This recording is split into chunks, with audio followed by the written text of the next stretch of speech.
Imagine this. Right now, in this exact moment, you already hold the power to change the direction of your life.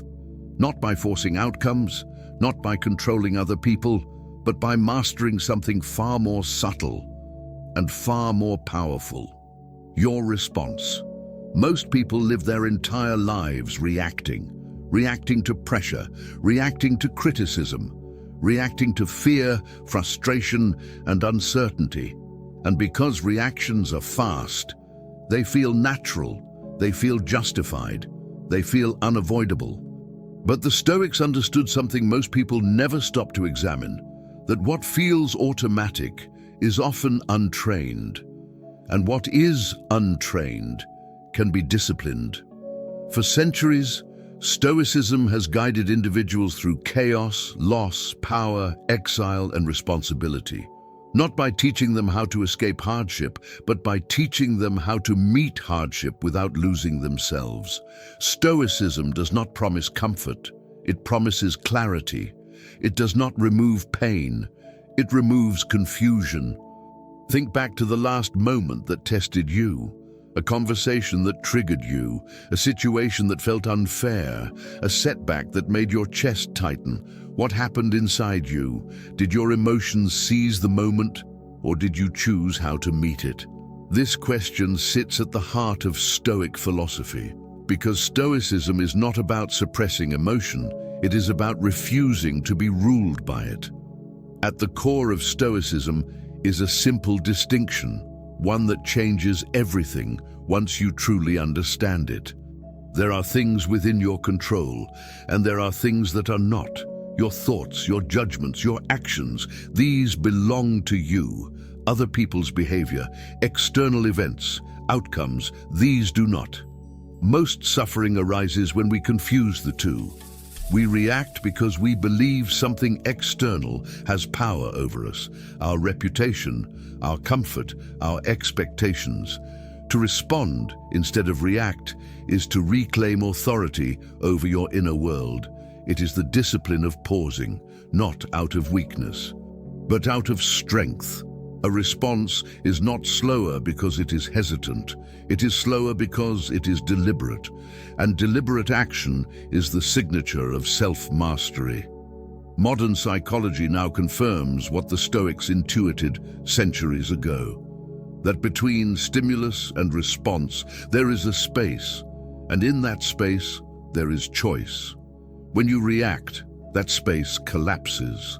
When you respond, it expands. And the size of that space determines the quality of your life.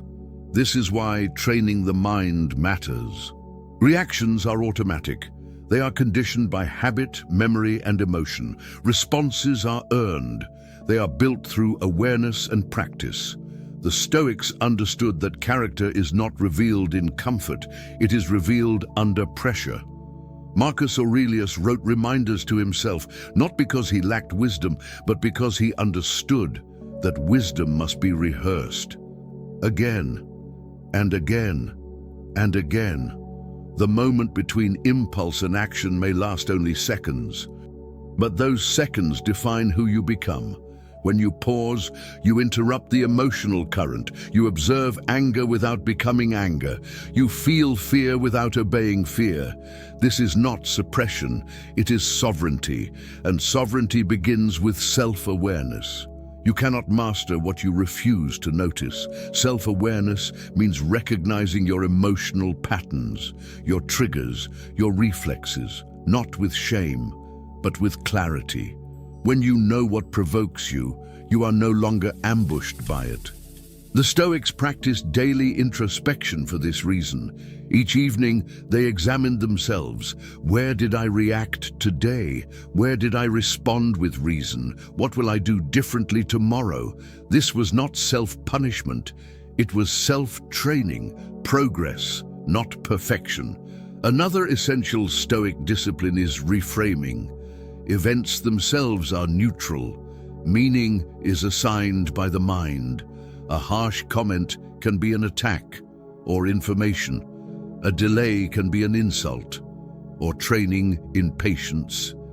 A failure can be humiliation or instruction. Reframing is not denial. It is choosing the most useful interpretation, the one that strengthens rather than weakens you. This is how Stoics maintained equanimity under pressure. They refused to add unnecessary suffering to unavoidable pain. If this way of seeing is already changing how you think, pause here for a moment. Subscribe to the channel. This space exists for those who want mastery over themselves, not just temporary inspiration. Now bring this philosophy into the ordinary moments of your life. Responding instead of reacting is not reserved for dramatic situations. It is practiced in the mundane, an email that irritates you, a comment that feels dismissive, a delay that disrupts your plans. These are not interruptions to the practice, they are the practice. When tension arises, the Stoic question is simple. What is within my control right now? Not the other person, not the outcome, only your conduct. You may choose silence, you may choose firmness, you may choose disengagement, but the choice is conscious, and conscious action preserves dignity. This discipline transforms relationships.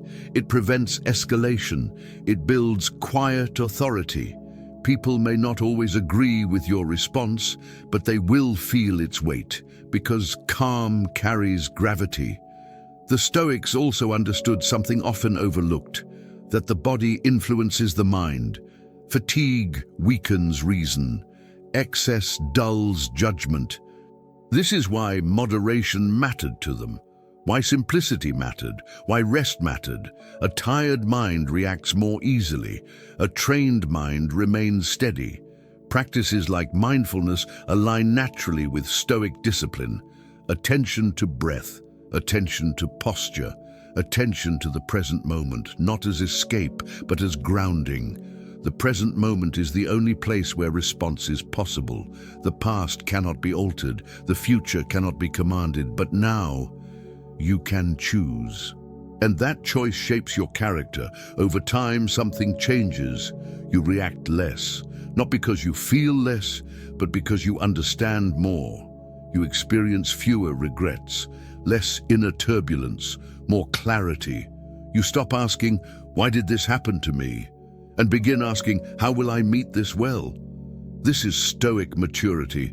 It leads to a deeper form of peace, not the peace of avoidance, but the peace of alignment. Alignment between reason and action, between values and behavior. In the end, the Stoics were not trying to control life. They were trying to be worthy of it, to live with virtue, with composure, with intention. Every response you choose is a thread in the fabric of your character, day after day. Those threads form the life you inhabit. So the next time you feel the surge of impulse rising, pause, breathe. Remember that strength is not found in speed, but in mastery. If this reflection grounded you, if it gave you clarity or strength, like this video. Subscribe to the channel and continue this journey with us, because Stoicism is not about reacting less. It is about living better.